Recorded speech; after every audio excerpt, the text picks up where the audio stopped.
Okay, we're up on YouTube, so and CMAX says we're live. So here we go. I'm going to open it up for everybody. They should start pouring in. You.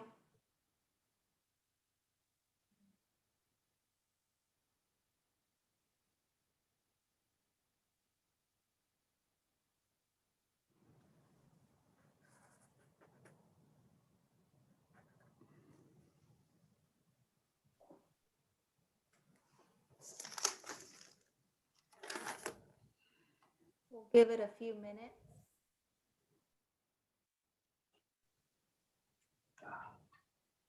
Welcome, everyone. We will get started in about a minute. And I see Councilmember Arias has joined us. Hey, Councilwoman, sorry for my tardiness. The mayor got me distracted. We're discussing the recent fire at a motel that the city owns, so. Oh, fun stuff. Well, we'll go ahead and get started. We'll do some welcome remarks, council member, and then we'll pass it on to the staff, and then we'll take public input. That's kind of how the agenda will roll.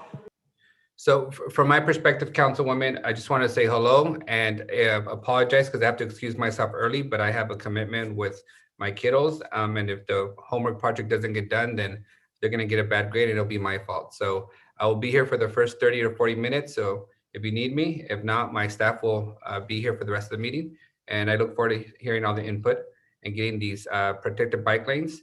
Scott, thank you for the ones that you've set up. They've worked out very well. And there's very few dings on them, so people are learning how to work around those protected bike lanes. Okay, so why don't we go ahead and get started? So welcome, everyone. I know that folks will be chiming in over the next, the course of the next hour. But I did want to just welcome District 1 and District 3 residents that are joining us, or even other folks that live throughout the city, but that are avid bike users. And so I wanted to let you know, especially for those that are participating in the public portion, that we will have a section for questions. So you can submit your questions on the chat or also comment on Facebook. We are Facebook Live as well. So feel free to use also those resources for questions or comments. I want to welcome you. This is our third community meeting regarding the Palm Avenue Bikeway. At the last meeting, we were excited to report that the city of Fresno was selected to receive $1.4 million in state funding for the protected bikeway portion from Belmont to Dakota on Palm Avenue. There's another section in District 3 also that is part of this great project. I do want to thank our public works team for working tirelessly on getting this funding. And making sure that we actually scored #1 statewide. So that was very exciting. We have had a series of community meetings, and so we want to thank all the input up to this point that we've received. The first one, if you guys recall, was back in the summer, in July. We also launched a survey to gather input before applying for the state grant, where we had over or close to 400 people responding to this survey, which was really, really awesome. I know Shelby was grateful for all that feedback that we got. Then in October, we held a joint meeting with the county to talk about the expansion of the bikeway from Dakota to Shaw. If you guys recall, the Dakota to Shaw stretch is county. And so we're trying to work with the county to essentially have a complete connection between downtown all the way to the San Joaquin River, which is will be exciting if we're able to accomplish that. And we're still continuing to work with the county to make that a reality. However, here today, we are going to talk about the portion that the city has jurisdiction over, which is between Belmont to Dakota.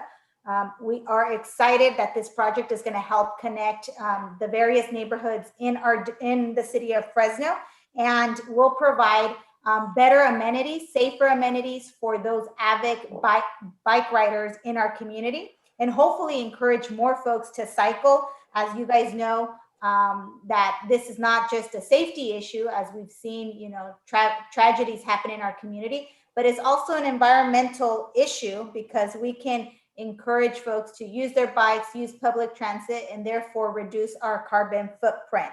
So with that, I want to welcome our city staff. We do have our public works director, just introduce Scott Mosier with us, our design services manager, Scott Sem, our project manager, Steve Delcid, project engineer, Seaman Samra, and then grants administrator, Shelby McNabb, and then our traffic operations and planning manager, Jill Gormley. So awesome people helping us through this. Before I pass it over to the staff, which will give the presentation, I did want to give again Council Member Miguel Arias an opportunity to just welcome everyone and make some additional remarks. Welcome, and let's get to the public input portion. Perfect, nice and short. So I'll pass it over to you, Scott, and your staff, your team, to see the presentation. All right. Well, thank you, Councilmember Soria, Councilmember Arias, for all your support, and especially to our community members. You know, it's no accident that the project scored #1 statewide because we have heard from the community. We've gotten good input, and that was very exciting. So now that we have funding in place, you know, I won't, I'll be very brief, but the team of individuals before you, they've been working very hard and striving to really strike that balance. When we talk about complete streets, they are for all users.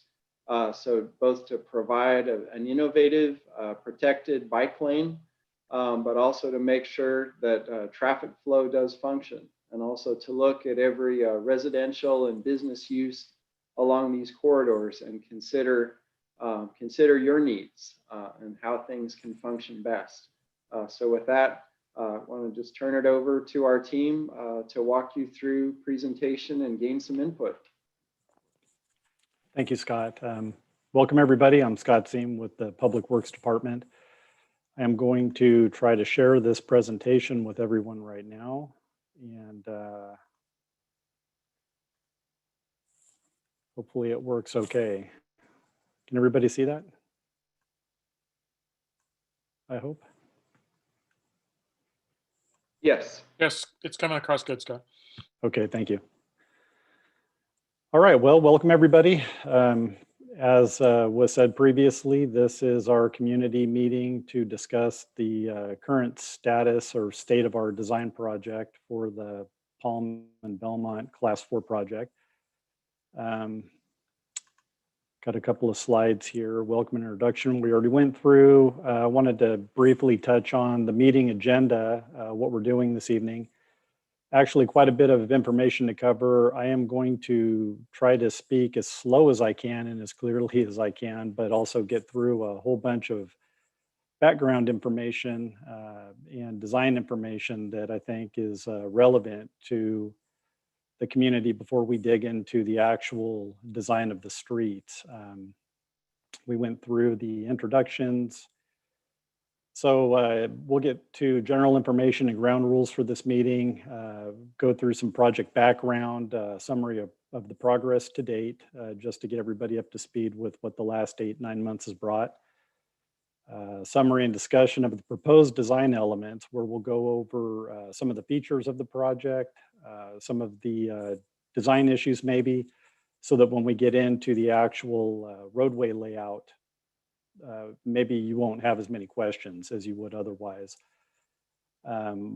We'll take a pause for questions at that point in time, so please keep that in mind. We will have some questions being answered in the middle. And then we'll move over to design criteria, constraints, and impacts, where we discuss the challenges of this project, because it's not really as simple as throwing stripes down on the ground and building a bike lane. There's a lot of different competing interests in the roadway. The roadway is not as wide as we would like it to be to accommodate everything. So we had to make choices, and we'll go over that quickly. And then Steve will take over and review the 30% project design. And that'll be followed up with Jill giving a brief overview on the R Street Class 4 project we recently put into place. And then I'll take back over and we'll talk about next steps, where we go from here, how we get from today's meeting to construction and beyond. And then we'll have another follow-up or final question and answer and discussion period. So ways to participate. Everybody's muted. Unfortunately, that's a necessity with so many people attending this meeting, but please type questions you have in the chat box. Staff will be monitoring it. You can also view the full design at this URL. If you can write it down and type it in a browser, you'll be able to download a PDF. It's about 5 or 6 megabytes of the design plans, and you can either go through it with us tonight or take a look at it later at your leisure and study it. And then when you have questions, you can email them to publiccommentsdpw@fresno.gov. And that is an email address that comes straight to Public Works, and we will receive those questions and read them all and take them into consideration. And if you're interested in going that route, please do that by the end of March. We do have to move the project forward, and there will be a cutoff to where your comments, while valid, we may not be able to address them or respond to you after that.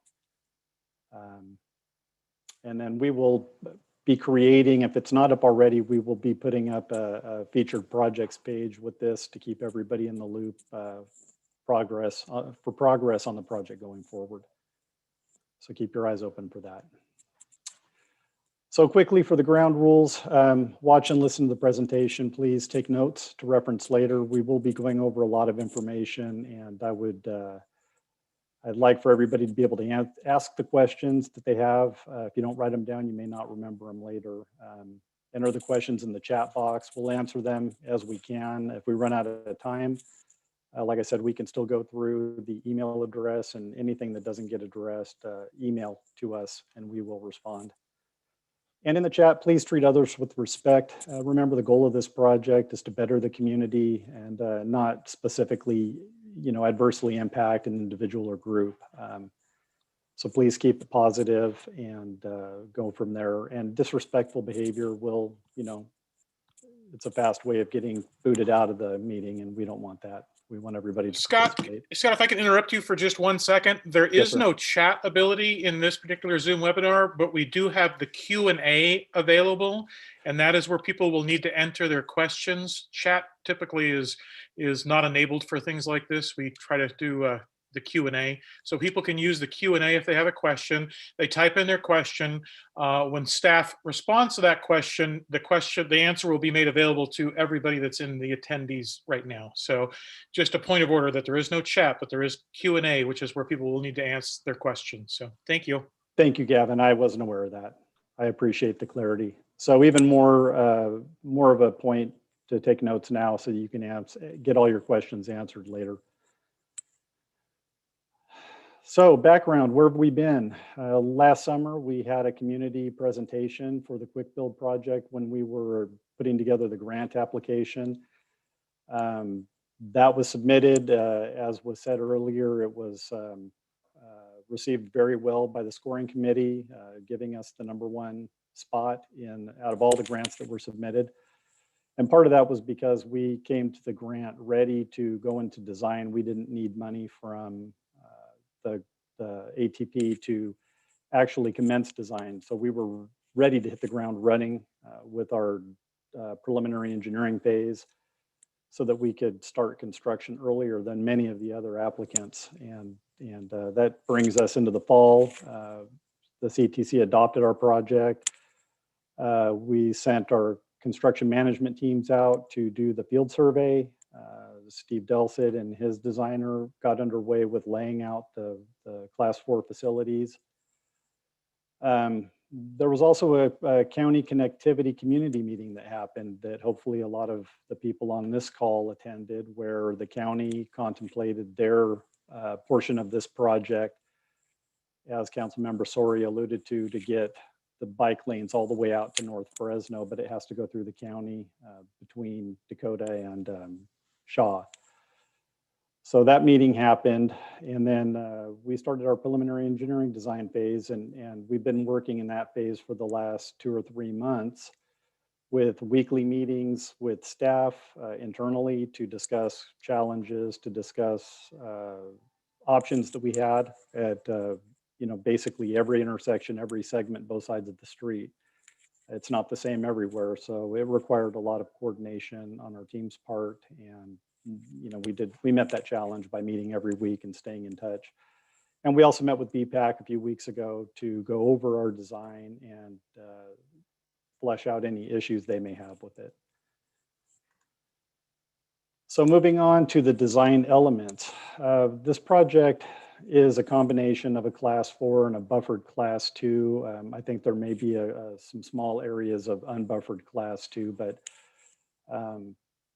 the vast majority is class 4 and buffered class 2. We also are implementing bike boxes, which is a new feature to Fresno. There are no other projects in Fresno that have bike boxes yet. This will be the first. And we're implementing local street and driveway approach, conflict zone striping, and pavement marking to highlight those areas where you have high occurrence of cross traffic at local streets, like it says, local streets or driveway approaches. And then also bus stops. Bike lanes and bus stops are usually an afterthought. We've really considered how buses will operate on these roadways with a class 4 facility. Tried to make a good combination of safety, of convenience and access for the buses and for the bus riders, while still delivering the safety aspects that we're trying to achieve with this class 4 project. And we'll go over that in a little more detail later. So first of all, class 4 separated bicycle facility, what is it? It's basically a fancy bike lane. It provides vertical elements with a horizontal separation to keep traffic and moving vehicles away from bicyclists with a vertical element to help protect them from those vehicles. And those vertical elements can be a raised median, as you see in the bottom left-hand photograph.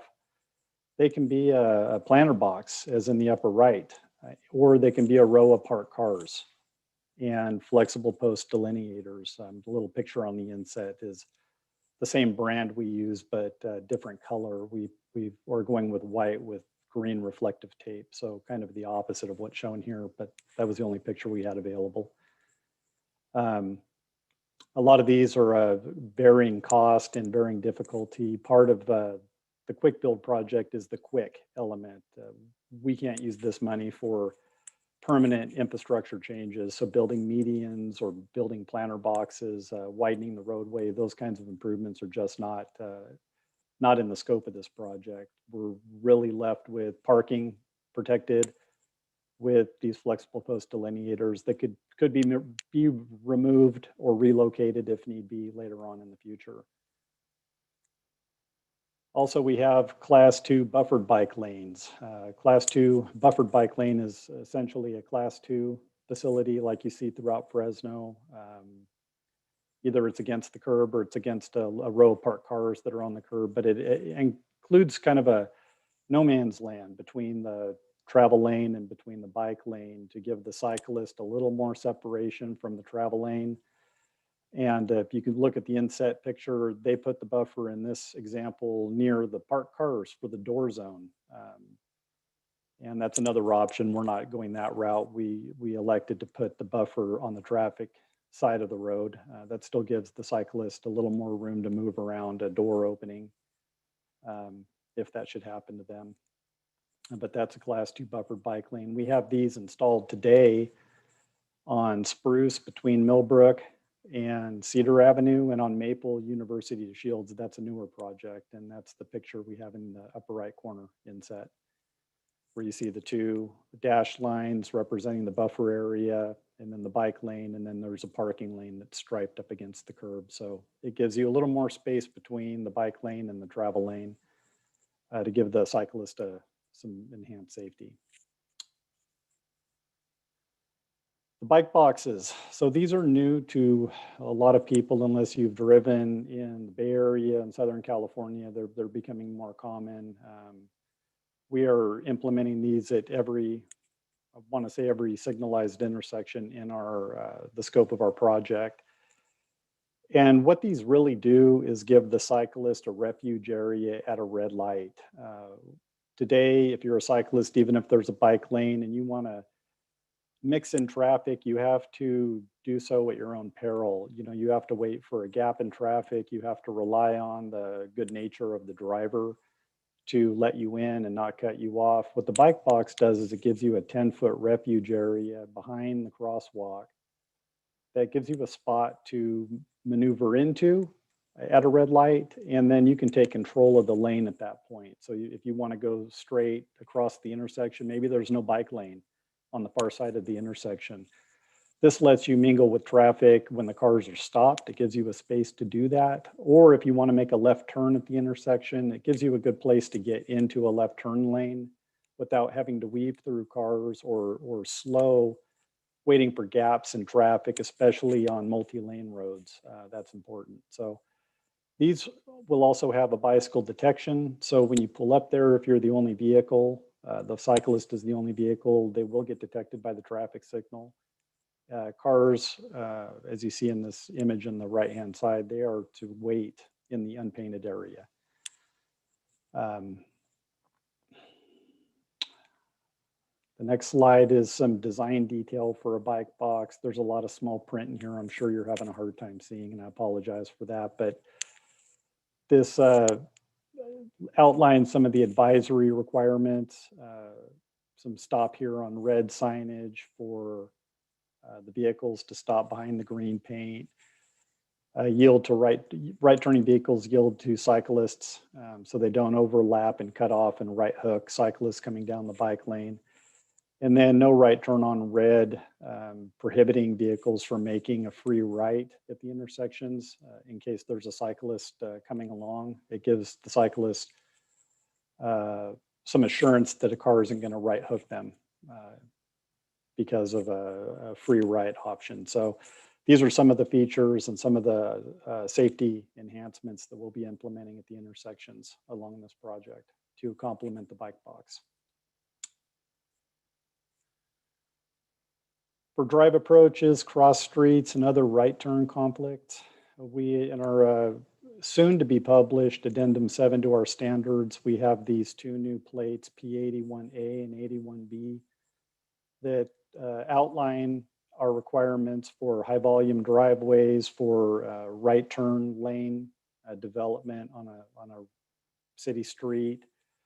And then for when you have a right lane that, a number 2 travel lane that drops into a right lane, how we handle that.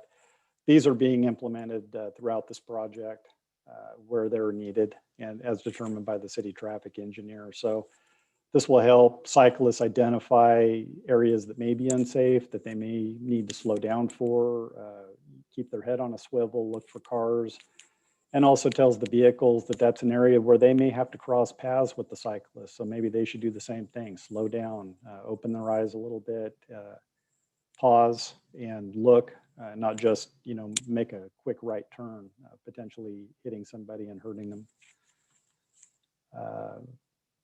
All these markings are done with methyl methacrylate, which is a really tough paint. It is a paint, but it's not normal traffic paint. It's very long wearing. If anybody's driven out on Palm, we painted green MMA about 4 or 5 years ago, southbound Palm right at Herndon. And that paint is still there today, no chipping, no wearing. And if it were outlined a little better, that was kind of a test area for us. If we had outlined it with white paint, it would be a lot more visible than it is today. The white paint edging helps enhance the visibility of it, but the MMA paint itself is extremely long lasting. So once this goes down, we won't have to really maintain it that often. So the safety benefits will stay for a while. Moving on to bus stops. So these are, we're looking at them as a shared space. Both cyclists and the buses will have to navigate these spaces. So the designs that we're implementing on this project will highlight, cyclist visibility and provide safe stopping and starting distances for the bus drivers so they can merge into the bus stop and merge back into traffic safely, and they don't have to make abrupt movements, which is good for everybody. These mixing zones are about 120 feet when they're mid-block. That gives them adequate time to slow down, park up against the curb, and then accelerate back out into traffic. But if they're at the beginning or the end of a segment of roadway at an intersection, they're a little shorter because they either don't need the decel area or they don't need the acceleration area. So these areas are considered a conflict zone, and the cyclists, if they're in that zone, have the priority. The bus drivers will know to slow down, let the cyclists pass through before they approach the curb. And we're providing as much visibility as we can so the cyclist and the bus driver can see each other and recognize that they're both trying to share that space. And if we have available width between the bus lane, the parking lane, and the bike lane, then we try to provide, basically a class 2 facility around the park bus. That we can't provide that everywhere. A lot of places, the buses just kind of pull off to the side of the road and partially block the travel lane, and cars make their way around them. In those areas, we're treating this complex zone as more of a class 3, where, and we'll look at a photograph of this or an image of this a little later, where the bus is basically going to obscure the bike lane, and the cyclist will have to decide how they want to manage it. If there's no traffic, maybe they can just swing around the bus, get into the travel lane like a class 3 facility, and then go around it and then enter the bike lane again after they clear the bus. Or they can always wait and stop and wait for the bus to pick up or drop off their riders and then move out of the bike lane, and then they can continue on. Scott, do you have actual pictures for all those? Because I know that Palm Avenue does have some like kind of unsafe even bus stops, right? They're just along the curb. I'd like to at least give the public kind of, an idea of how those those bus stops would be reconfigured or would. Absolutely. I took these two, this slide, the next one, I took these two excerpts from the plans just to give everybody an idea of what I'm talking about. This is on Belmont. I don't have one for Palm. I apologize. I found two examples that fit the scope of what I wanted to talk about on Belmont. But when we're going through the plans in a little bit, Steve can maybe touch on some of those areas. I mean, he looked at every single one of these bus stops, so he's very familiar with all of them. In general, Belmont at Fulton is an example of what we would consider like a class 2 treatment, where there's 13 feet from the travel lane to the face of curb. If the bus pulls over, there's still room between the travel lane and the bus for a cyclist to maneuver safely around them, just like they would on a class 2 roadway.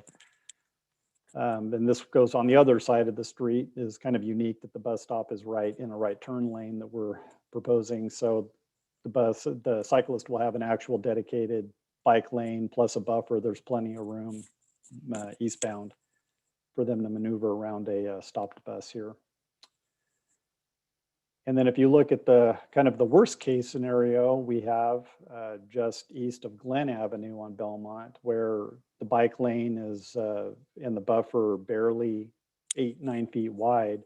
So when the bus is parked, there's really no room. So the cyclist, as they're approaching the parked bus, they'll have to look over their shoulder, look for oncoming cars, and make a game time decision if they want to go around the bus or if they want to just slow down and wait for a gap of traffic, or maybe they just want to wait behind the bus until they pull away from the curb again.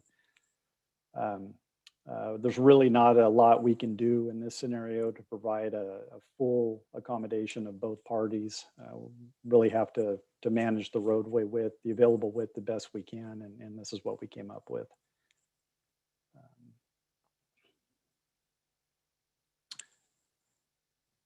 So that kind of takes us to our pause for questions,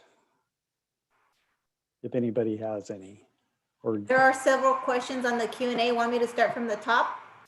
sure. So the first one is, what happens between Dakota and Shaw where there is currently no bicycle-friendly infrastructure? Well, I guess I could take that one.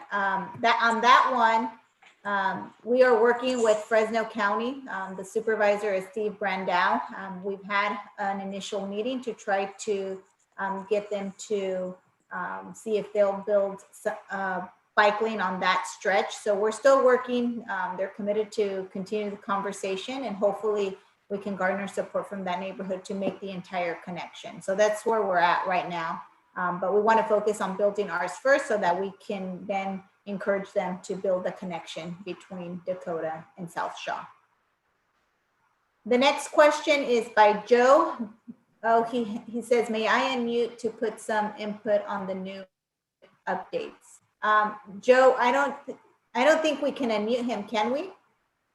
Absolutely. Just like a council meeting, Esmeralda. This is set up just like a council meeting. So if you want to be able to take voice Oh, okay. comments, So- I'm more than happy to help you with that. Yeah, if you can unmute Joe. Joe, if you could put your hand up so I could identify you. I think Joe may have actually left, to be honest with you, because I know his hand was up there and I don't see him on the list right now. So, Okay, well, we'll if he comes back on, we'll go back to him. okay. Next is Marianne Cass. Will the grant provide for PSAs and advertising to educate Fresno drivers about bike boxes? That's a very good question. Who wants to answer that? Shelby, are you aware if there is money allocated for that? For the bike boxes? Yeah. I don't know that it was explicitly called out in our grant proposal, but we will be taking the item to CTC and can discuss it with them at that time. For PSAs? Oh, I'm sorry. Yeah, we're trying No. to do the public. No, so there wasn't any fund available for that, but I think, you know, we've had a lot of support for this program and for this project. And so I think with our community partners, we may be able to put something together, probably working with our council members and information office as well. Yeah, I think we should definitely flag that, Shelby, and Yeah. you know, Public Works team. I think that it is going to be very critical. And I think even it goes to the next question, because it's asking, how will cyclists and bus drivers know that Mixinzos gives priority to cyclists? And so I think it's going to be part of the education to both for the Fresno drivers and also the bike riders and the bus drivers. So I think if we can flag that, I think that that's a very good question. So thank you guys, Marianne and Jean Richards, for asking those questions, and we will definitely see how we can come up with some funding to be able to do some of that. The next question is by Jonas. He's asking how many lanes will Palm have? So if you guys want to answer that. Palm will have 2 lanes, 2 travel lanes. We are maintaining a 2-way left turn lane as much as we can. There are some areas where we had to sacrifice that to prioritize the bicycle facilities. And there's so what would be the middle lane considered? That's not considered That's the 2-way left turn lane. Okay, perfect. So it'd have 1 each way and in the middle. Correct. Okay, perfect. The next question by Anthony Molina. Any sharrows for those narrow fax zones? We had those on our plan. I think we do have them in a couple of areas to identify the class 3, you know, concept where when there's a bus parked. I think we decided to move away from that though, because it's not permanent. They're intermittent. You know, it's only when there's a cyclist and a bus there at the same time. And really you put the onus on the cyclist because they're going to have to get out of their lane to find a gap in traffic. So having said that, Steve can probably talk to this a little more eloquently when he gets to it, but I think that we've gone away from that. Okay. Next question is, oh, God. I skipped it, hold on. The next question is by Kendall. What training occurs for fax bus drivers regarding bicycles? The biggest problem with fax buses is not what to do to go around them, but drivers that pull in front of you when they pull out of the stop and that cut you off when pulling in. Well, this is a construction project. I mean, we will work with fax. to make them aware of the project, make them aware of, the changes to the bus stops that we're proposing, and then leave it up to their leadership to relay that information to their drivers. But really, how you treat what we're proposing and a bike lane today is no different. The cyclist, if a bus driver sees a cyclist, they should be giving the cyclist the right of way, let them clear the area and then pull over. They shouldn't be pulling over in front of a cyclist, whether or not you've got, fancy green paint on the ground. That's just common sense. And the cyclist is in the area first. And it's just how you navigate traffic safely. So if that kind of behavior is occurring, we're not changing laws with this. We're just creating more visible spaces and trying to hopefully make both parties aware of the presence of the other, so that they can make better choices when they're navigating the roadway. I think that's a good comment, Kendall. I think another thing is to bring it up to facts, right? So that our bus drivers are properly trained and that they know the rules of the road and that they're, following them so that both parties are safe. So we will definitely make sure that that's something that we flag and that we talk to our facts director and the administration about ensuring that our staff is properly trained in these scenarios. But I think, like Scott mentioned, with the the way that it'll be designed, I think it will be much more apparent. So I'm hoping that the design will actually help them really think, and folks be courteous about following those rules of the road.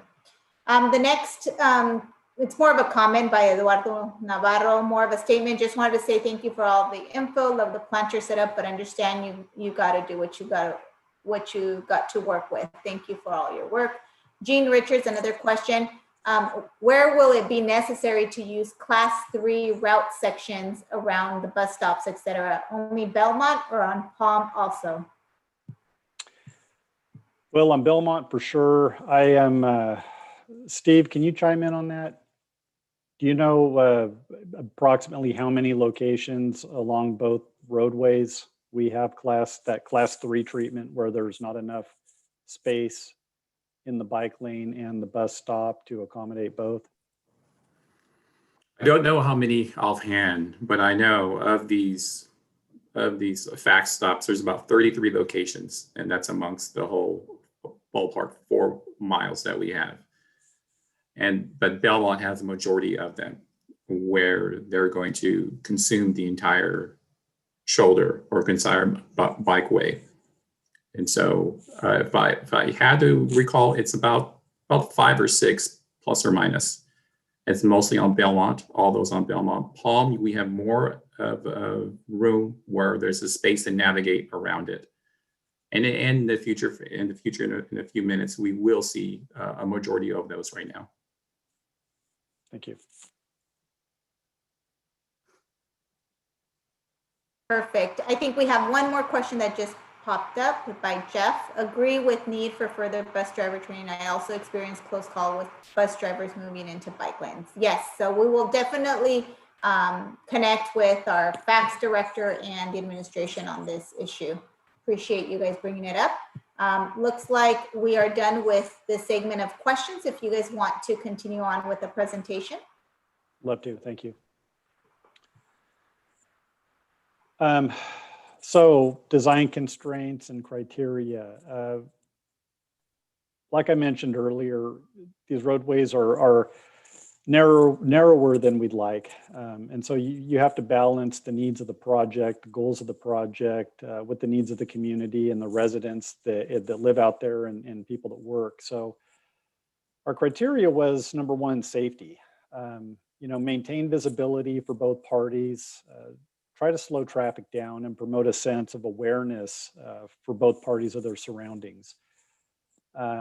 We also wanted to create a usable class 4 facility. I mean, that's why we have this money. That's why we're going through this exercise. We don't want to have too narrow of a facility or something that feels crowded or it's broken up into different, block to block. It feels different for the cyclist and the driver. We want some continuity throughout the project.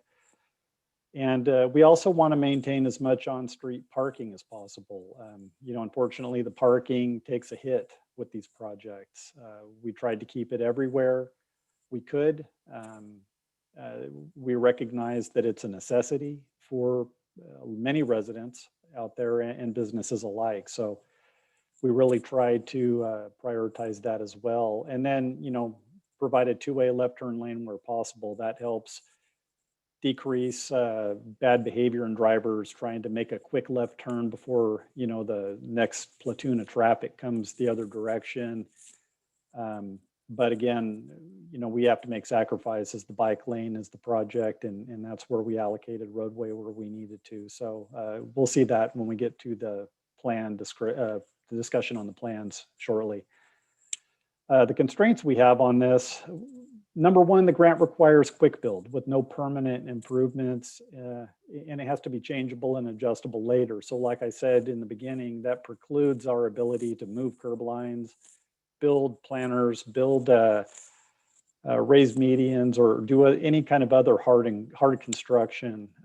It really limits us to paint and signage and the delineators, the flexible post delineators, which are basically bolted to the asphalt.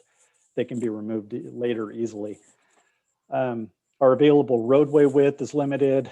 And like I said, we won't move curb lines. We can't make it wider. We have to work with what we have. So really have to balance the needs of the roadway with the available roadway width between the curb lines.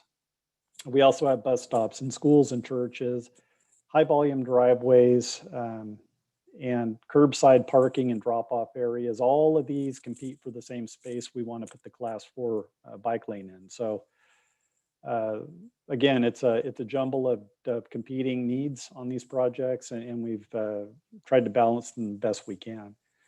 We also want to maintain visibility, provide a good line of sight for vehicles and cyclists. And you'll see this at driveways. When you're looking at the plans, you'll see a long area where we have an adequate width bike lane, and then we've got this 12 or 13 foot wide buffer, and there's no parking and there's no delineators. And you may look at it and go, why is this just this big no man's land? Well, you have to stop parked cars in advance of driveways, and you have to, you can't let the car has to be able to see down the road to be able to pull out and merge into traffic safely. So we have to stop the row of parked cars pretty far back from driveways. And similarly, if you've got a cyclist that's riding behind a row of parked cars and you don't make an open gap at the end before a driveway, the car could just turn into their driveway and not even know there's a cyclist there. So if you've got a situation where you have a bunch of driveways, one after another, it really limits your ability to park those areas because you need to maintain this visibility for the cyclists and for the drivers. And you'll see that in many locations. And that's one of the biggest issues we have with trying to provide on-street parking with these bike lane projects.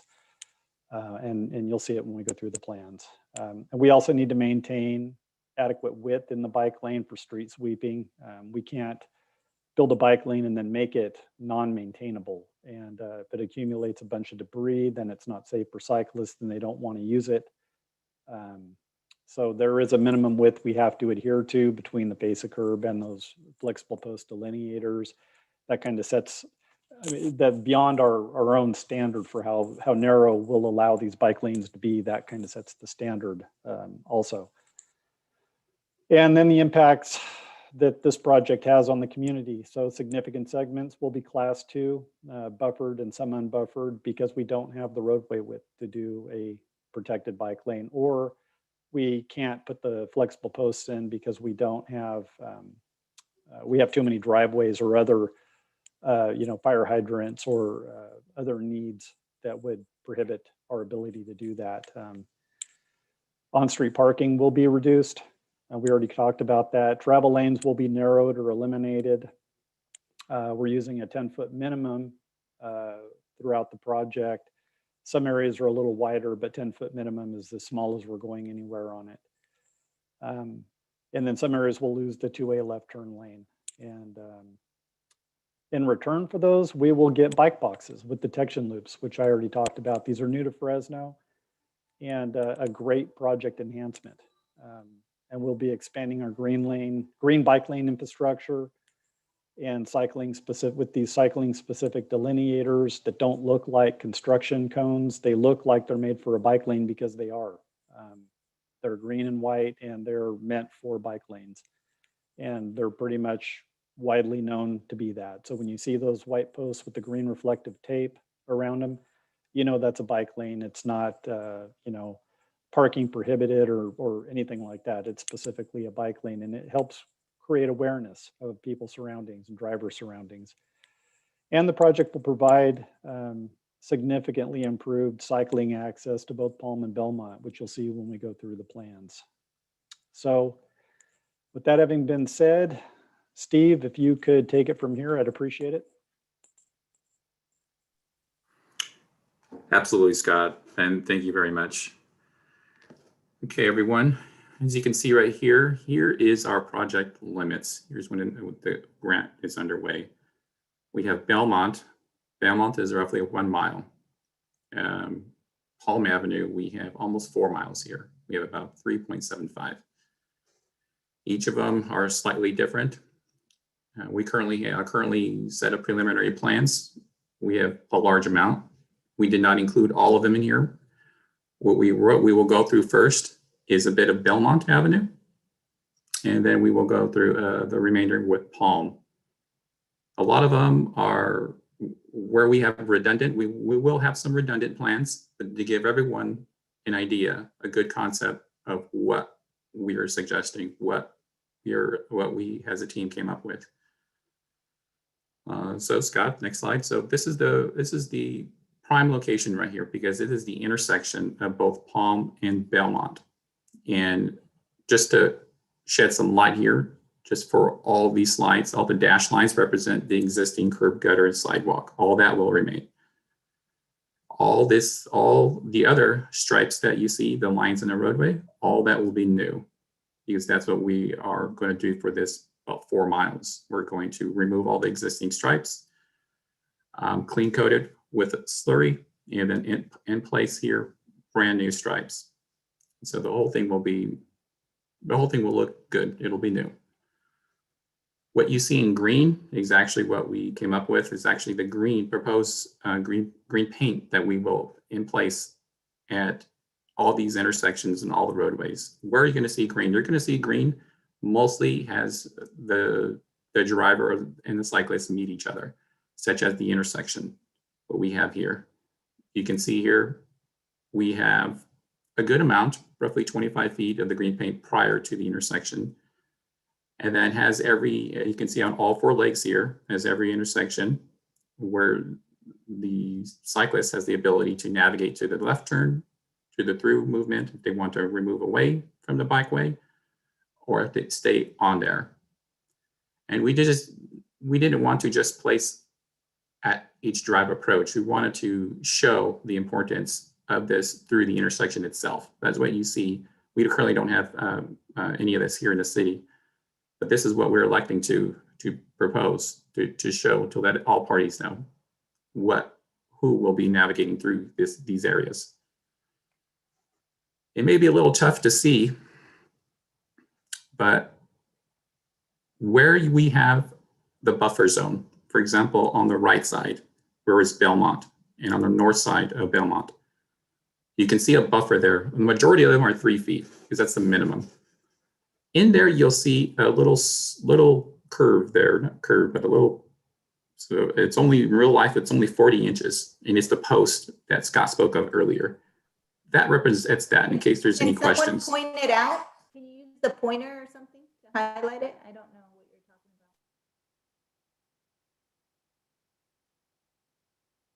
about. Right. So everyone knows that's where we are currently proposing to place all of our posts throughout this 4 miles. As you can see, just north of or just west of that area, you'll see the curb and gutter, and then you'll see lines right above it. What those represent is street type approaches. We have a lot of street type approaches along Belmont. And that is the reason why we have a large amount of, the buffer class 2 and class 4 here.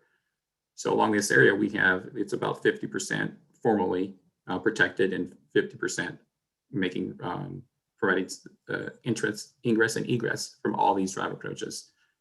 So you can see them on all 4 legs.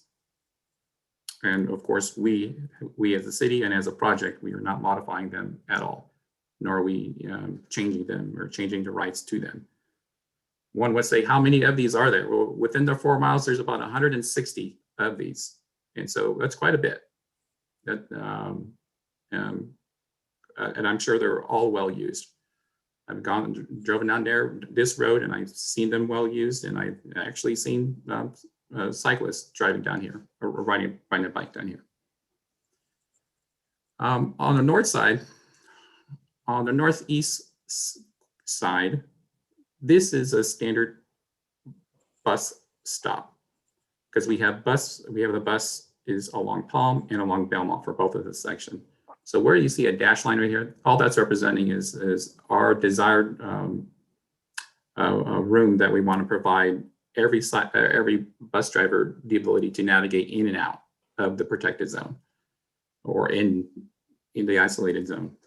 And we're going to implant bus only and have the green paint. Those green paints are about 6 feet apart, and they are about 2 feet wide, and then they're the 5 feet navigate. What that's going to navigate is hindrance, is be aware of party using it.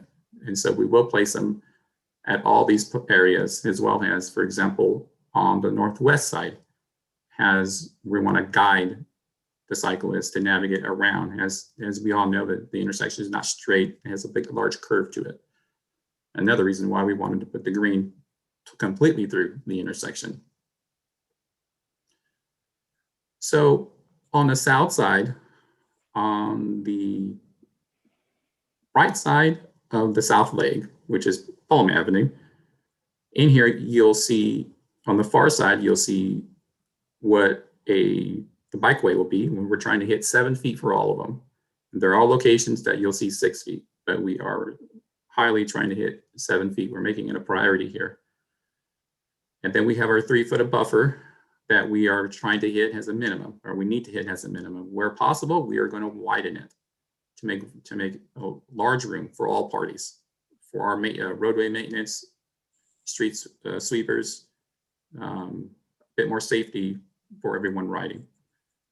But what you see, the little dash just along there, that's the parking that we are really trying our best to obtain parking as much as we can.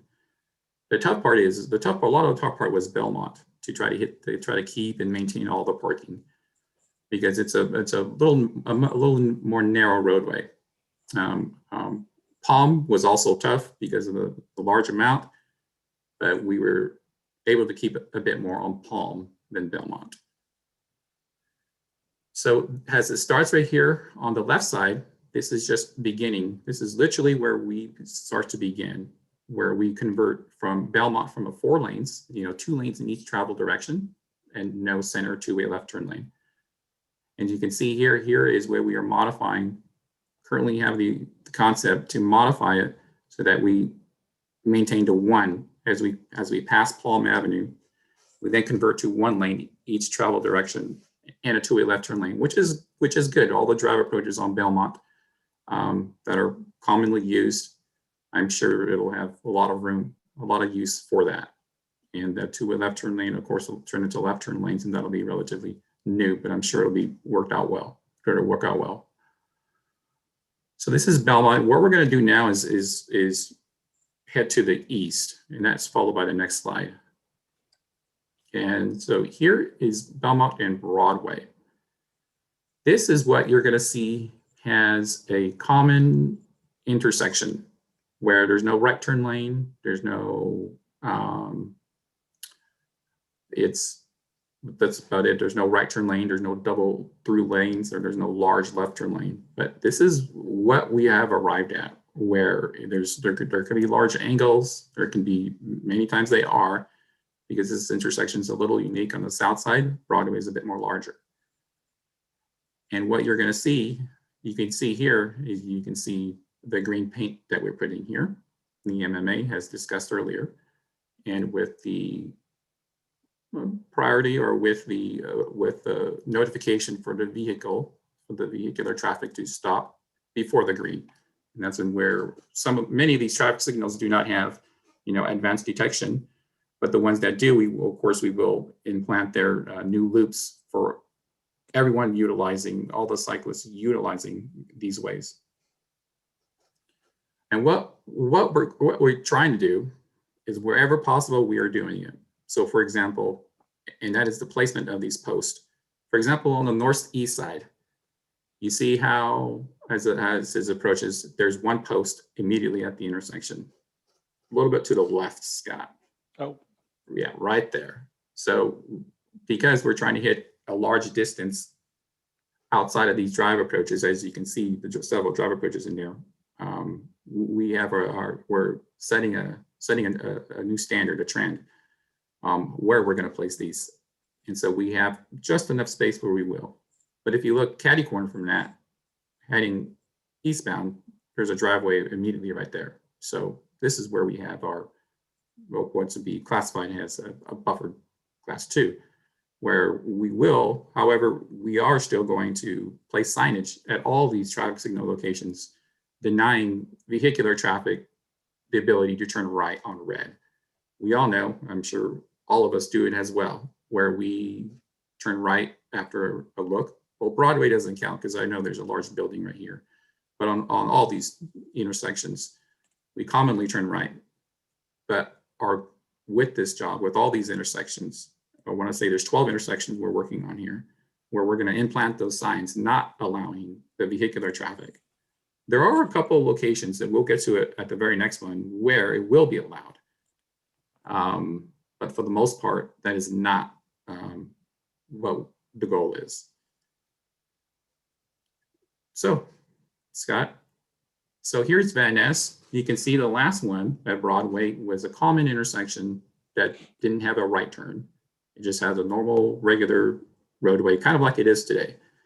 We all know here Belmont and Van Ness is a little bit different, and there's a large room and space right here.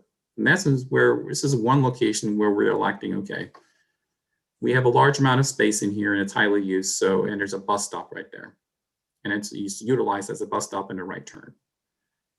So this is one location where we're going to suggest at this moment to provide a right turn lane. And you can see here, the responsibility is on both parties, but the bikeway, it's protected. It's formally a bikeway right here. Then just after, it's pretty much the driver drives to the left, right. To the left, straight.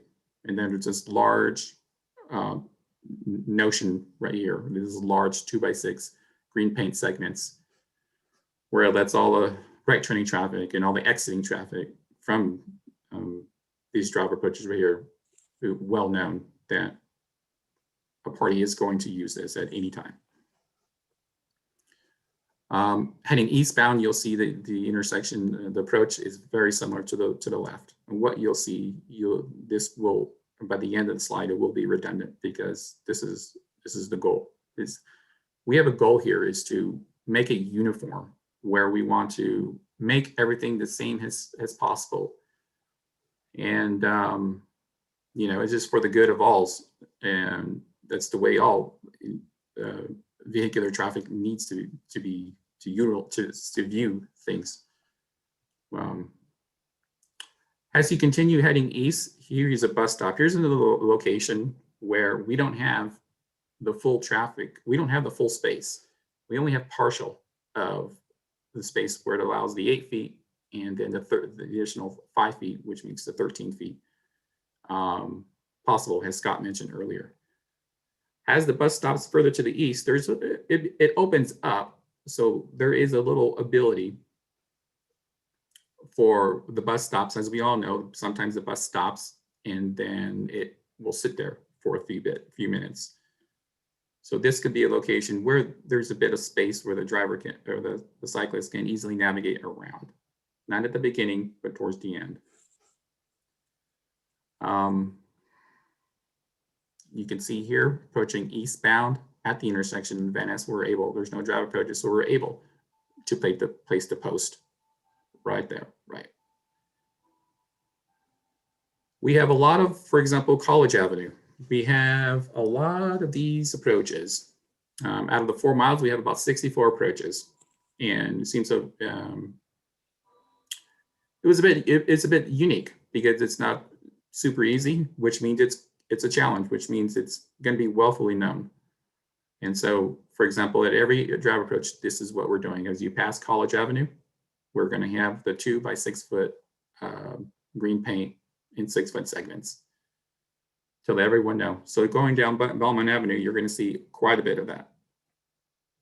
Also along Palm, but more on Belmont. You go to the next slide, Scott. That was Van Ness. And this is the last one we're going to show right here on Belmont.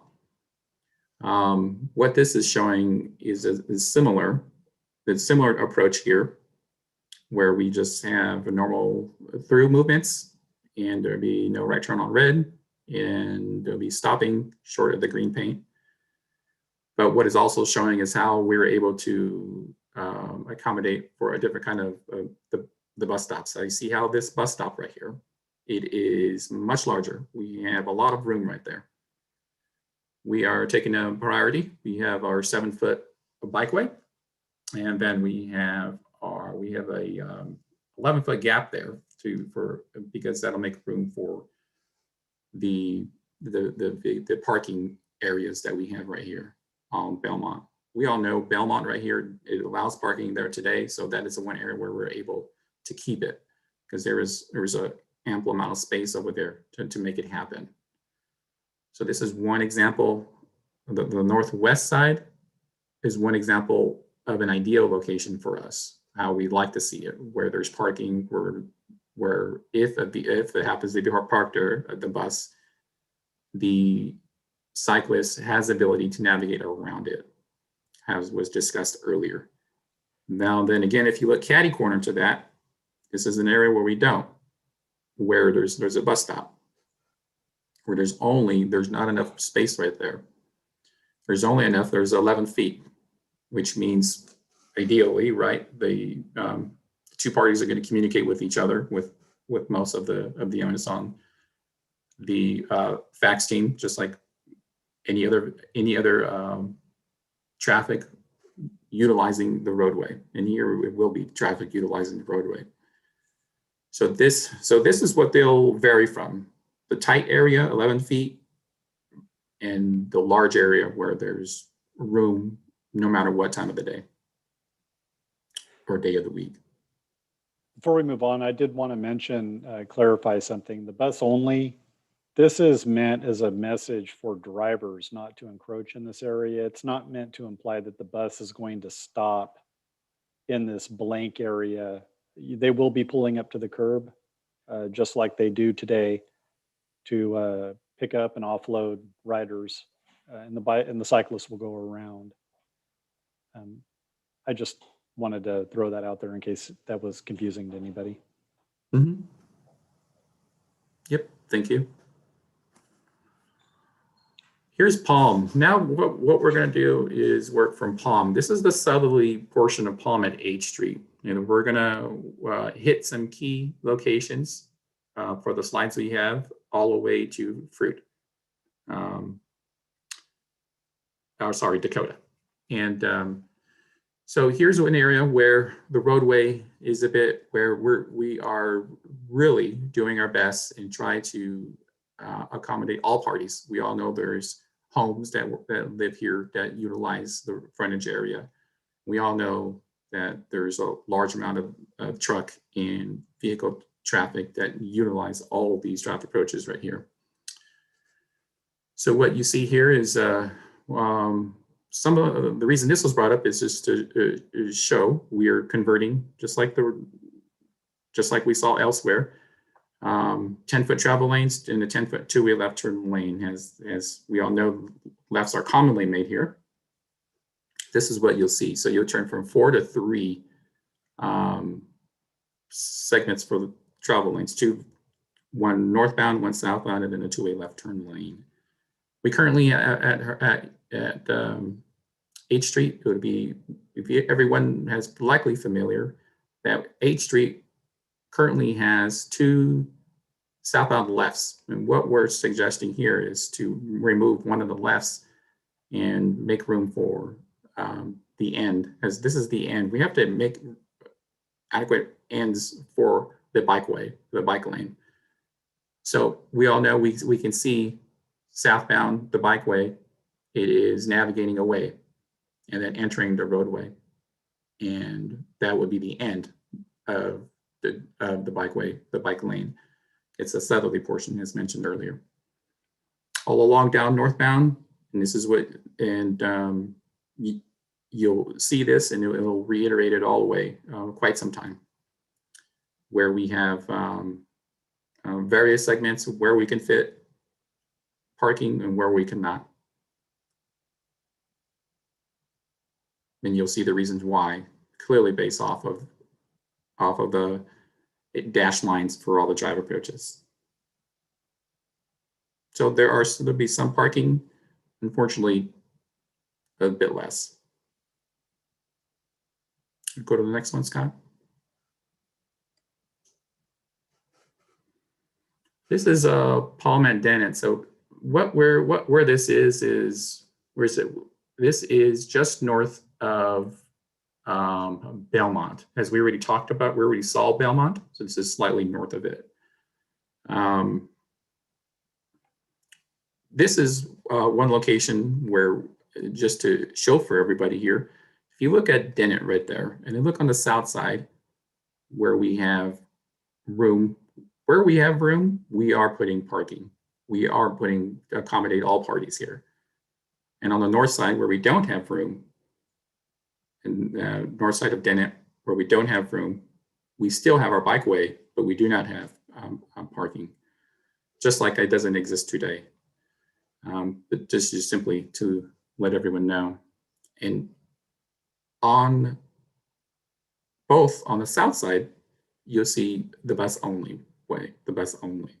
Of course, like Scott mentioned, it's really, that's geared towards the vehicular traffic and not the cyclists navigating through the way, as they will have priority as they are navigating through it. A little bit to the north, you'll see this is a little bit to the north, there's those shower markings. And that was, as of now, that's what we were thinking. We're not so sure yet. And that's kind of like how we had this at other locations at bus bays, and we recently changed them. This is because this is a reserved parking to make it accessible for this area. As we all know, it's clearly doable to make any parking accessible with a request. Okay, Scott, you want to go to the next one? There's Palm and Olive. So you can see it's a little different than Belmont. Palm and Olive here, we have it very similar. And when I mean different, it's just a little more space. But we are still making all of Palm as much as we can the same. You'll see we have our bikeway on both ways. And they are going, the person utilizing it will be able to drive up completely to the roadway on both sides, as opposed to navigating through. You know, as you saw at a couple of locations south on the southerly side on H, near H, we ended it there. But we do not have that everywhere. What we're trying to do everywhere here is trying to be as uniform as we can, provide protection wherever possible for the person utilizing the bikeway, and have them the ability to stop and continue the traffic straight. You can see that's the goal, is to make it as straight as we can.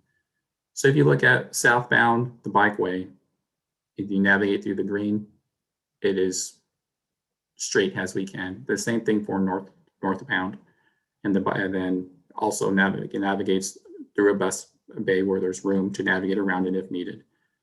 And when I said earlier, as a bulk of them do have room, this is what it was referencing as. Quite a bit few on Palm have the ability to navigate around it, which is good. As soon as we can, shortly after heading north, that's where the posts enter. When we looked at this, we did our best to try to infill as much as we can for multiple parties. So of course, the bikeway was, the primary focus of the job here. As you can see, the roadway shifts a little bit. And that's because on the left side, on the westbound, so that'll be the north side of this on Palm Avenue, there is parking where we can fit it. You can see here on Palm Avenue, north of the intersection on the left side, there's only 2 available parking stalls, right? And so some of the locations we're going to have 2, such as this, because you can see the large amount of drive approaches. Some of the locations will have much more, and some of the locations we won't have any, such as on directly across the street from what was just mentioned. As you can see here, there's no drive approaches, so we have ability to put the primary task and focus at hand. It's a bit more easy because it's just the post that we're placing up. So we are trying to put them everywhere to accommodate all parties. We really are. Next slide, Scott. So here's Palm and McKinley, and I'm sure we are all aware of this. And this is just to show everyone we are doing it very similar. I believe that Palm and McKinley has the right turn lane right now, but we're proposing not to keep it. We're proposing to put the bikeway in there. And for example, heading north, where possible, we'll accommodate all parties with the post and then the drive approaches, but we are going to keep as much of the green paint as possible so to make room so that the cycling traffic does not have to navigate through. That's the goal of ours, to have the cycling traffic be straight. You can see that's how it is. There's a little bit of navigation, a little bit of modification, but not too much. So this is what, as a couple intersections are shown, this is what you're going to see.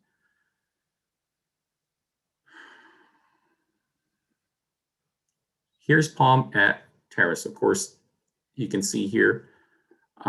Here's a location where the roadway gets much more narrow. It's just north of Clinton, and I'm sure we've all driven by here. This is a location where it's a much shorter, much smaller roadway, where there's currently no parking. It's currently 2 travel lanes in each direction. And so what this, after careful consideration, real careful consideration, this is what our thought is. This is what our suggestion we have, is to simply remove the outside travel lane and replace it with the protected bikeway. And as far as we can, this is about 2,000 feet that we have it like this. It's a bulk of the section. We'll be able to implant these posts at most locations, except we did notice at every segment right here, there's a limited amount of drive approaches because the majority of them are on the local streets in and out of Palm Avenue.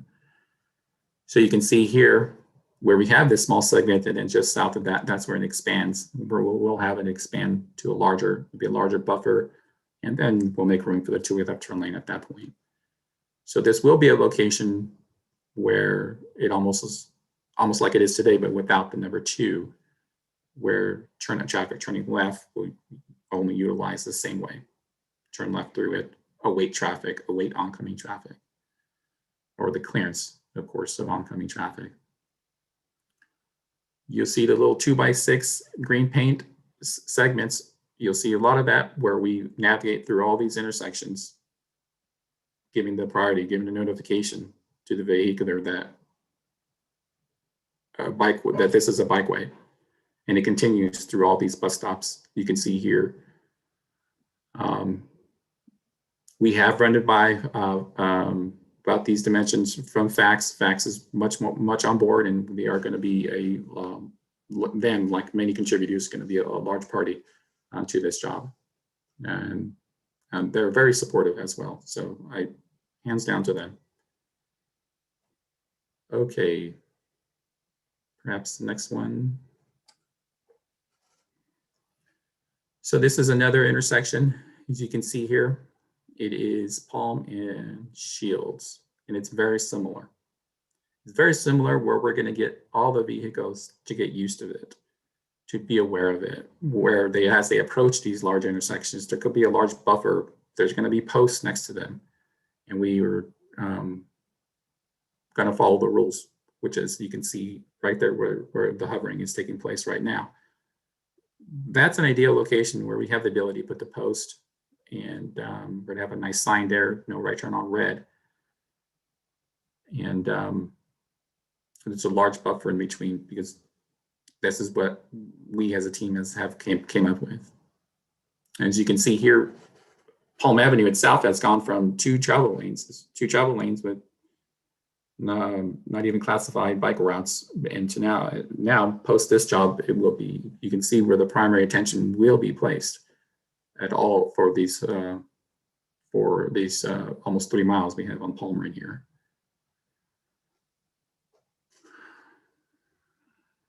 Let's the next one. Here is just showing a segment where we do try, and it's not at an intersection, but this is what we're going to do across the whole segment. Is where possible, we're going to place parking. We're going to place the 7-foot bikeways. We're going to place the 2-way left turn lane. Just to the north of the hovering right now, the mouse, you'll see where there's no parking. And so where do we have room for? There's going to be segments where there's going to be in and out. This is what you're going to see driving down a roadway in between major intersections. This is the majority of it along Palm Avenue, that is. So there's quite a bit there's a lot of drive approaches. As mentioned, there's quite a few. I wouldn't say there's 60, 63 or 64. And also there'll be quite a bit of the green paint out there. Okay. Here's what the project, here's where it formally ends. It's the north end. This is Palm and Dakota. So here's where we transition from 1 lane heading northbound. Immediately after, it'll turn into 2 lanes. We will work with the county, of course. Just as Esmeralda mentioned earlier, if they have a project, it will venture from this location to the north. You can see here, we have heading southbound. The idea there, just like that's how we discussed along Belmont. The idea here is we go from 2 lanes from the county straight to 1 lane, right as we enter the city of Dakota. And all this represents right here, the southbound, just north of the railroad, is a mandatory right turn for the outside lane for the vehicular traffic. On the south side, it wasn't like this because it was a T intersection, but this is our suggestion here as we enter. So it's quite easy to do, where we go from 4 to 2 lanes. You can see here, they're all at the bus stop location. It is very, very similar where we have it. We very close to the intersection. And so where needed, we will reach out the facts that relocated a little bit here or there. But by far, we are going to try to place our green paint for 25 feet has, after these dashes heading northbound, try to have that 25 feet at every intersection. And you can see heading southbound, that's where we introduce it. It's like formally introducing it. You'll see the bike route symbols formally introducing all parties, letting them know that a bikeway is forthcoming.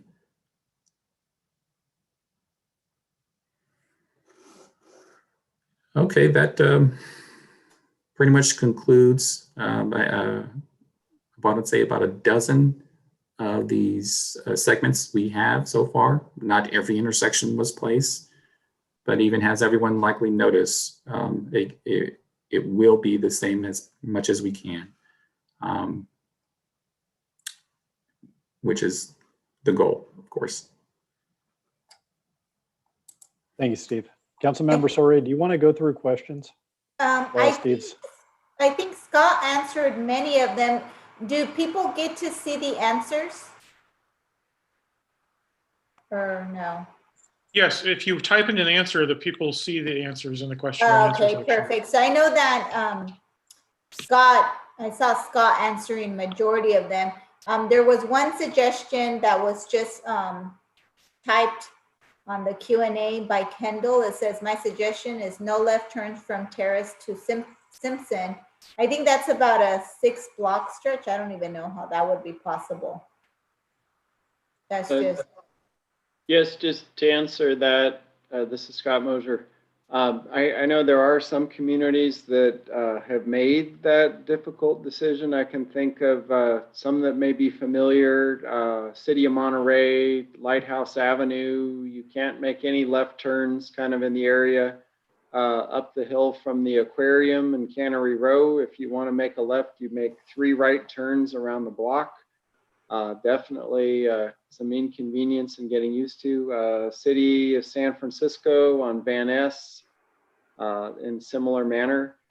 So we do not have that initially proposed. Definitely something to evaluate and consider carefully with the community and our council members. Okay, thank you very much. Thank you, Steve. Thank you. Yeah, I think those are all the questions that or comments that were left kind of unanswered. If there are any other folks, I guess, that have questions or suggestions, please, again, put them on the Q&A and we'll look at them. Yeah, we can get them. We're almost done with the presentation, so we can get to any late questions shortly. The next part of this, I was going to ask Jill Gormley to go over our design and implementation of the Class 4 on our street, south of Tulare. We have about 5 or 6 photographs here. Just wanted to show the public what, if they haven't been out there, what the Class 4 looks like there. As not that ours will look exactly like it, but it'll mimic it as much as possible. Jill, are you on? I am on. All right. Good evening, everybody. Thanks for sticking around. Jill Gormley, I'm the Traffic Operations and Planning Manager. We've talked a lot about what this Class 4 is, and we actually have one now in Fresno that you can go out there, you can walk up and down the street, you can ride your bike, you can drive by it, you can see what it's going to feel like.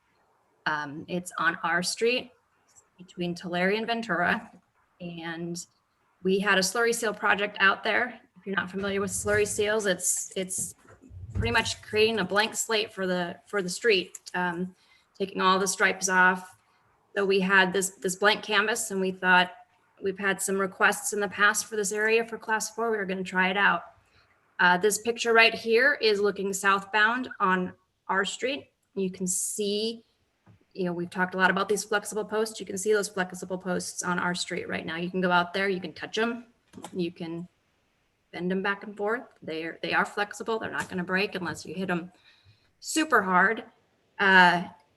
So this is looking, like I said, this is looking southbound into the bike lane. Let's go to the next slide there, Scott. This is a little bit farther down the road. This is some of the conflict zone painting that we talked about. This is at the intersection of Inyo and our street. This particular section that we're looking at, although there is a car parked in the bike lane, does not have parking.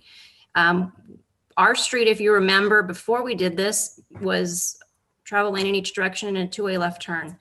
We looked at it and thought, boy, we don't really have a whole lot of left turn traffic on this street. That's something we can get rid of.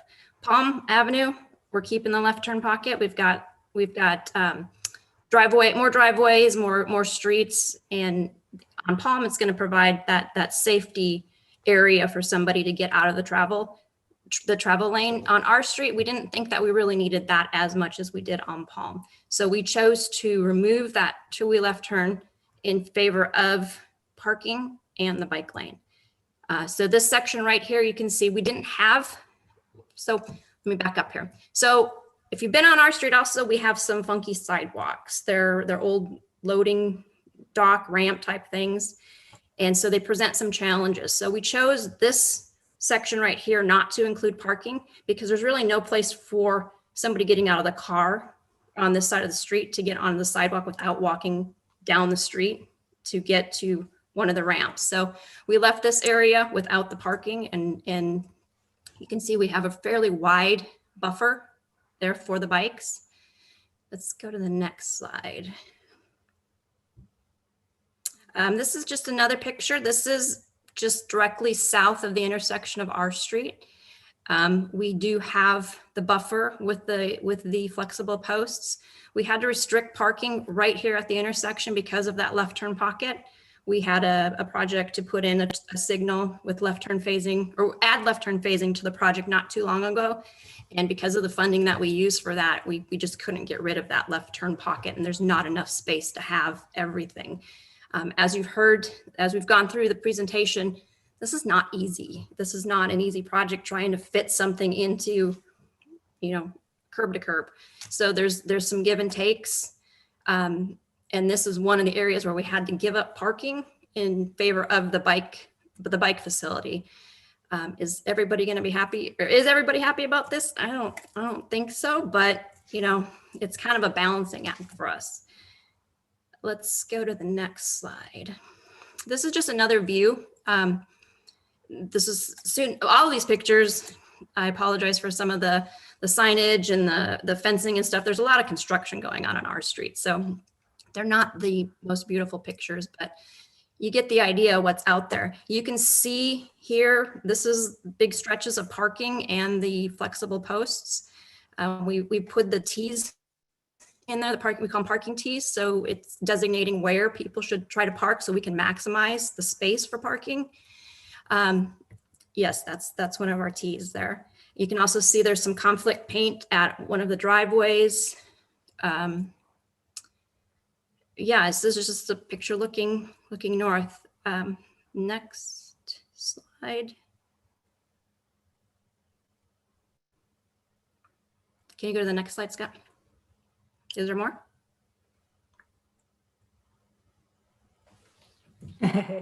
Okay, so go back one. I want to talk about this. We talked a little bit about the street sweeper. And so if you go out here, we don't have these flexible posts right in the barrier. We had to put them a little bit to the outside. And that was so that we could get the sweeper in there. That sweeper, it's smaller than a standard street sweeper, but it's not super small. So we've got to maintain a certain area so that we can clean these facilities, and so there's not debris and it's not unsafe for the cyclists to actually travel down them. So if you look at these posts, they're a little bit outside of the lane, but that was to be able to get that sweeper through that area. And then the last picture, the last slide, this is the car I talked about. We're going to have this issue on Palm and Belmont. This area is 8 foot wide. So that's what our parking lanes are. That's what people are used to parking in. We're going to have to ramp up our enforcement. We're going to have to get, the parking enforcement people out there. This is not something that we want. This is not what these are made for. Are you going to see it? Yeah. People are going to park in the parking or in the bike lane. We're just going to have to educate them that this is not what this is meant for, even though it feels like it. And, it's just the whole project is there's going to be a lot of mind shifts from how people are used to driving down Palm with 4 lanes. We're going to have 2 lanes. Is it going to slow you down a little bit? Yeah. Is it going to be really big slowdown? No. But I think the trade-off that you're getting with the bike lanes, the left turn, two-way left turn lane is gonna, with time, is gonna be a good thing for the area and for the city of Fresno. Awesome, thank you. And I would add that with the education, when we painted spruce between Millbrook and Cedar that I spoke about earlier, we made that a buffered bike lane. I think for a year afterwards, I would drive down that street and see people parked in the bike lane over and over again, thinking, you know, that street doesn't have parking. It's basically a bike lane and a really wide buffer. It's clearly a bike lane, but maybe not super clear, but it probably took a year and a half for drivers to get the point that that's not a place to park a car, that's a bike lane. So that, like what Jill said, that is going to happen. There will be a learning curve for people, and maybe citations, you know, need to be handed out and make it painful to their wallet to get the point. So moving on our presentation. So we get to the point where we talk about where are we going from here. Today is February 2021, and we're having our outreach meeting number 1, where we're seeking feedback on the design. And I certainly hope everybody takes an opportunity to review the plans that were uploaded, and that address will be on the next slide if you didn't catch it, and email in comments you may have or questions. And then between now and May of this year, we're going to progress the designs to 100% or near 100% and submit them to the California Transportation Commission for construction funding approval. And we will also, in that window of time, be having another outreach meeting to present our final 100% plans to the community. I imagine it'll be shorter than this one. It'll be a discussion of what's changed and maybe highlight anything new we've added to it. But it will be an opportunity for the community to review the plans and look at what they can expect to see on the ground when it goes into construction. In June of the summer, we expect to commence the bidding phase. The project will be competitively bid to our local contractors. And in August, we will commence construction. We'll have to award it to council first, of course, after the budget's approved. And we'll plan on starting construction in September and weather permitting, finish it in December. And once it's finished, that'll kick off our evaluation period where we'll have a 3rd and 4th community outreach meeting to discuss the community feedback on you know, how it turned out. Is it really as good as we all hoped it would be? Are there changes that need to be made? What are the lessons learned? Something we missed maybe we can talk about and implement that on future projects. So those are all coming up, and those will all be notified by the council members when the time gets a little closer. And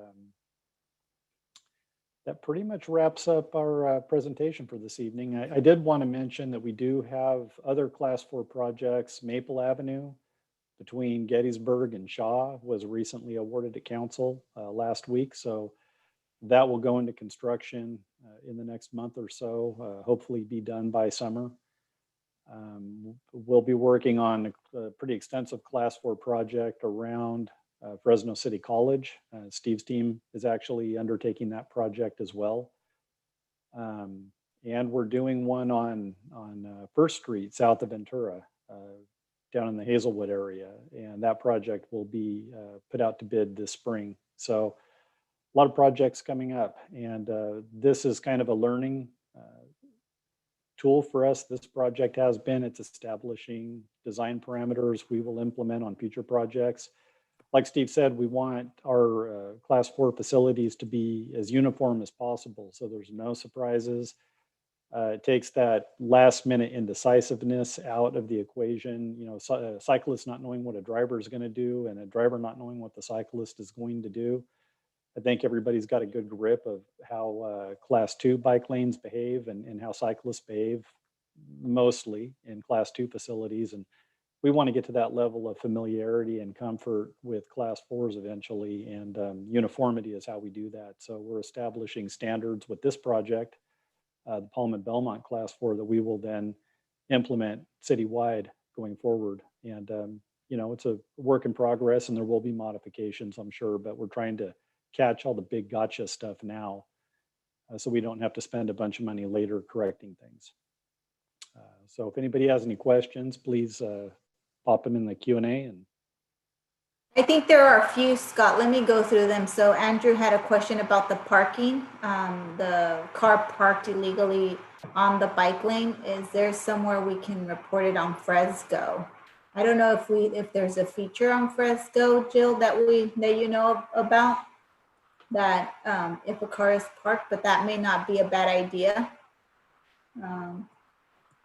If we not, and I'll have my staff take a look at that. But do we know at all? I don't think there is. Yes, in Fresco, there is a category right at the kind of top level for parking, report on street parking issues here. Okay, perfect. So then I guess there is, Andrew. So that's a good thing. So if we do have those problems, I think, we probably won't avoid every situation, but I think by doing some good education and outreach, we can avoid some of that. But where there will be a need, then folks can personally report those. Wendell Stevenson, the city appears to me to be doing a good job. What about the county? Any progress there? I think the county was kind of waiting on us in terms of designing. When we initially wanted to include them, it was kind of too quick of a turnaround for them to be added into our grant. But I continue to be hopeful that Supervisor Brandau will be open to adding. At minimum, he did seem open to adding, I think, the class 2. Was that a class 2 bike lane? To be able to connect Dakota all the way to south of Shaw. So I think as we move with getting closer to construction, we're going to be following up so that maybe we can time it if indeed we're able to get them to essentially restripe, because that's all that they have to do for that segment. Is that correct, Jill? Do you remember? They pretty much would have to just do the restriping, because that's what they would say that they would do. I don't think they're interested in doing any road diet elimination of lanes, but they did say restriping maybe class 2 lanes was what they would be willing to support. Yeah, my understanding is they had, similar to what I talked about on our street, they had a slurry or paving job on that section of Palm, and they were going to put it back with the 4 lanes, the 2 lanes in each direction, and the class 2 bike facilities on there also. So in the current configuration of their striping, does it allow enough space for the class 2 bike lane? Because I think that's what they had said, that once we were ready, but I'm not sure. And this is Scott Mosier, the county. We've been in a lot of discussions with them. Some of our community members may have observed, yes, the county they did a full repaving on Palm, and they striped it back just like it was. That's not what the city team was hoping for, but the county is still evaluating and considering, but there was some opportunity lost there as far as ability to restripe when it was repaved. Okay, so we're going to have to revisit that, but if we know folks, or if there are folks on this meeting that are part of the Fig Garden area, I think it's going to be important for us to continue talking to the supervisor to be able to get that connection between Dakota and South Shaw.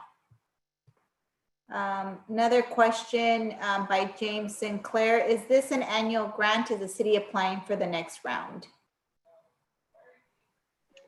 So this was the first year of Quick Build. I don't know if they will offer it again next cycle, but the ATP program is the program that it falls under, and that's typically offered every 2 years. So the next call will be in 2022, probably around the summer. So we're hoping that we can report great outcomes and encourage them to continue to offer the program. Perfect. We just have a comment by Jeff. I'll just read it. Thank you for addressing street cleaning in the protected areas, and thank you for making it available. Kendall, just north of Dakota, all the buses, not just facts, stop at the train track. If Palm is just one lane going northbound in that exact spot, it will cause problems. I don't know who this, if there's any feedback on that or.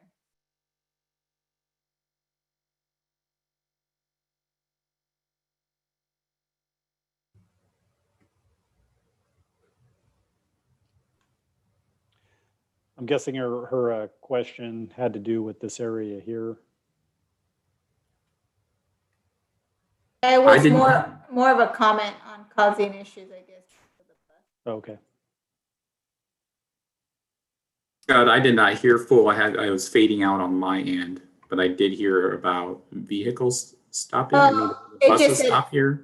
It said just north of Dakota, all the buses, not just facts, stop at the train track. If Palm is just one lane going northbound in that exact spot, it will cause problems. Naturally, like we are going to face at other locations where there will be large garbage pickup. Yes, they will stop and they will consume the traffic for, as you know, they just stop for a few seconds to ensure there's nothing consuming the railway, and then they move forward. So they will consume the one lane, correct? Are there anything that we can do to make it better, or is it that's just going to be the That's going to be the life of this. You know, as you can see here, we have a 16-foot lane, and part of us was even thinking about growing it, and making it smaller, so that we do a better job at enticing traffic not to navigate around any vehicle that has to stop for any reason. So to consume Palm Avenue means for this large segment, there will be these occasions where they will stop. And as of now, that's the position we're taking. There's not much you can actually do around it. And we don't want to have, as you know, it's not, there's a raised median here, and nor do we want vehicles to navigate around it. For example, if there is a two-way left turn lane, not only in some cases is not legal, it is unsafe. I'd just like to add, I think the more common issue will be just when there is a train in place, and then when the arms go up and the train's cleared, and then traffic can resume. So it is with the project, there are trade-offs.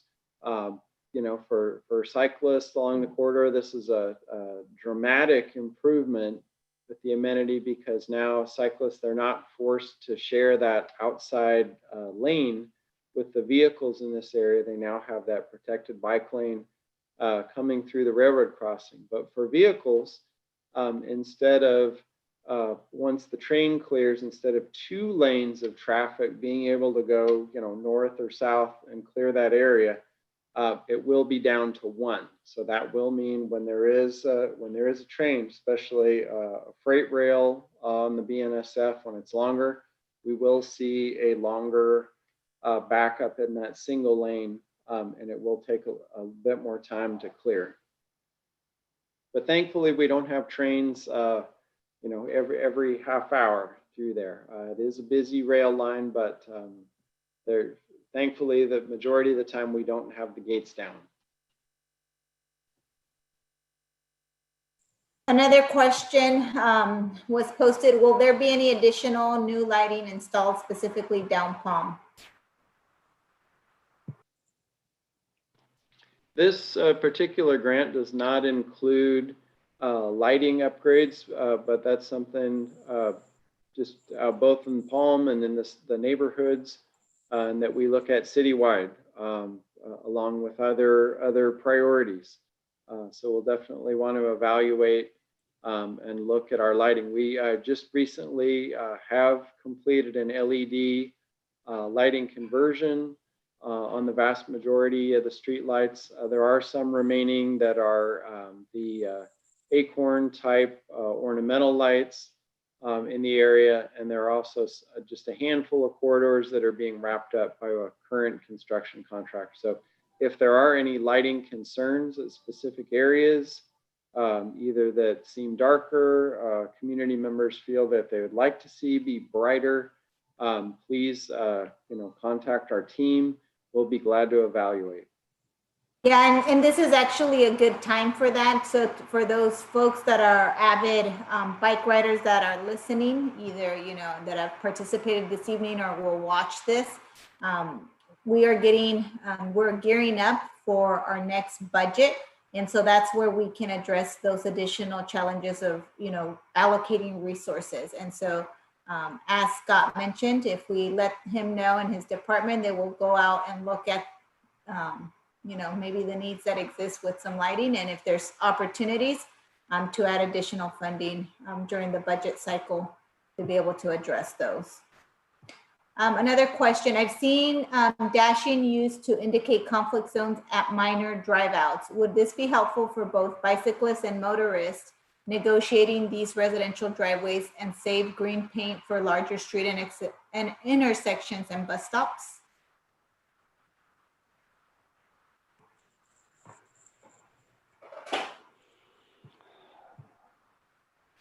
I don't recall where we're using green paint. Maybe Steve, you can correct me. For residential driveways, typically we reserve the conflict zone striping, the enhanced green paint for high volume driveways. They could be residential, but usually apartments. That's correct. We're not Local placing streets. them. That's correct. That's a current thought. Perhaps the question was geared towards R Street, because at R Street, there was a large amount of that at drive approaches, for example, in front of grocery outlet, a couple of other drive approaches for the industrial buildings, they get heavy truck traffic right there. Perhaps it was geared towards that.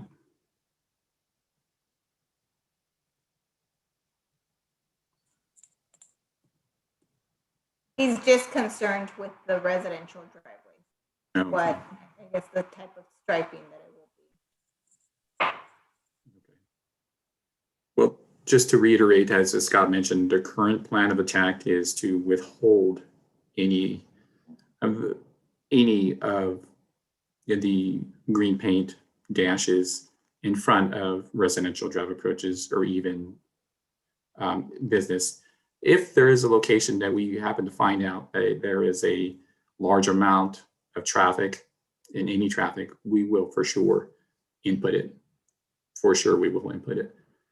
But at this preliminary stage, we have not found any.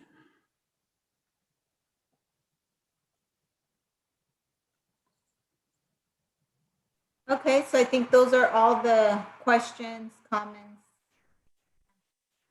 needed. I think we're pretty much wrapped up. Is that correct, team? Yeah. Yeah, that's the end of our presentation. Okay, perfect. Thank you so much to the entire Public Works team for that great presentation. Again, thank you everyone for participating, this evening and spending almost 2 hours with us. We continue to value your support, but most importantly, your input as we're navigating this. And this is kind of the first big project that, as Scott mentioned, we will have an opportunity to learn the good and the bad and be able to develop some standards for future protected bike lanes in our community, which will continue, I think, to be the trend, because I know that there's a lot of support on the council for these types of projects. So thank you everyone for participating. We want to continue to hear from you. So you can still submit your questions or comments, concerns to the email posted up on the screen. You can go and evaluate the design on your own time. There is the link that is posted also on the screen. So again, remember, we are reviewing these later this spring, so make sure that you submit them before March 31st. So Thank you, everyone, for participating. And you can always also call my office. You can call us at 621-8000 and ask for District 1. And we are happy to also take your calls and your input there. So everyone, thank you. And let's make sure that we follow up with the county so that we have a complete bike lane that connects the downtown area all the way to the San Joaquin River. Thank you, everyone. Thank you very much. Thank you. Thank you.